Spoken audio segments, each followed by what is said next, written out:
এই তো অল্প কিছুদিন আগে আমাদের পবিত্র রামাদান মাস শুরু হয়েছিল। এরই মাঝে রামাদান মাস শেষ হয়ে পবিত্র ঈদ উল ফিতরও শেষ হয়ে গিয়েছে। আর দু একদিনের মধ্যে হয়তোবা ঈদের ছুটিও শেষ হয়ে যাবে, তারপরেই আবার শুরু হয়ে যাবে আমাদের সেই যান্ত্রিক ব্যস্ত জীবন।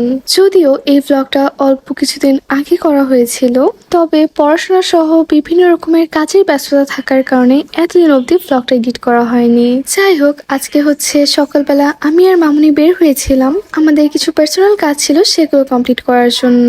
আজকে সকালের ওয়েদারটাও বেশ সুন্দর ছিল মাশাআল্লাহ। আমাদের কাজগুলো কমপ্লিট করতেই দুপুর 2টা বেজে যায়। সকালে প্রপারলি ব্রেকফাস্ট করার সময়টুকু পাইনি, শুধুমাত্র চা খেয়ে বের হয়ে পড়েছিলাম। That's why we are feeling to hungry. পরেই তো বিএনএস এর সামনে উত্তরা ফুডস অ্যান্ড সুইটসে এসেছি। মিষ্টি জাতীয় খাবার এমনিতেই আমাদের কম পছন্দের, আর অকেশনালি যখন আনা হয় তখন দেখা যায় খুবই স্পেসিফিক কিছু ব্র্যান্ড। আমাদের বাসাবোধে পছন্দের ব্র্যান্ড ছিল পুষ্টি, মিঠাই। আবার উত্তরা মুভ হওয়ার পর এখানে 21শে ননির মিষ্টিগুলো আমাদের বেশ পছন্দের।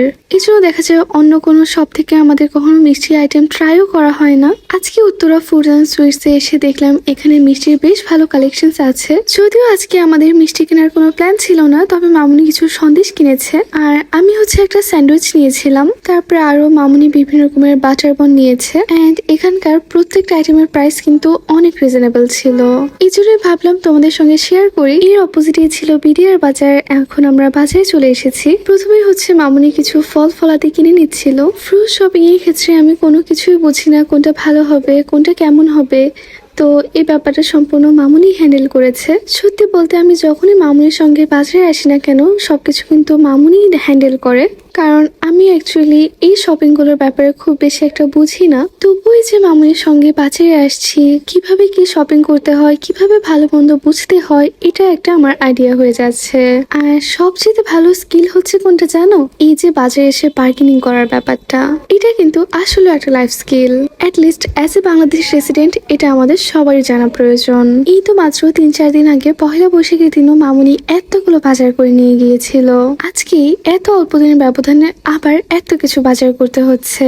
এত কিছু কেনা হলো, এগুলোর কোনোটাই কিন্তু আসলে শখের কোনো বাজার না, সবকিছুই প্রয়োজনের জন্য কেনা। প্রয়োজনের এত কিছু কিনলাম, এবার তাহলে শখের একটা জিনিস কেনা যাক। বাসায় যাওয়ার পথে সবার জন্য আইসক্রিম নিয়ে গেলাম, যেহেতু বাসায় ছোট ভাই বোন গুলো আছে। আর এত গরমের মধ্যে আইসক্রিমটা মোটামুটি সবারই পছন্দের। বিকালবেলা আবার মুষলধারে বৃষ্টি পড়তে শুরু করেছে। বিগত 2 দিন ধরে এমনটাই হচ্ছে, অল্প কিছু সময়ের জন্য বৃষ্টি হয়, তারপরে আবার আকাশ পরিষ্কার হয়ে যায়।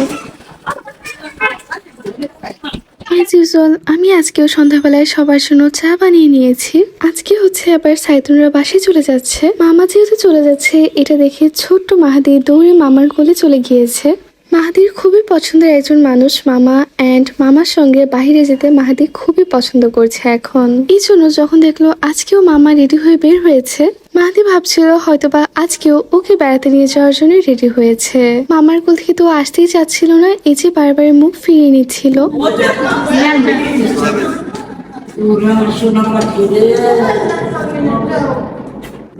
খালামণিরা চলে যাওয়ার অল্প কিছু সময় পর আমি আর তোরসাও বের হয়ে পড়েছি মাম্মার সঙ্গে।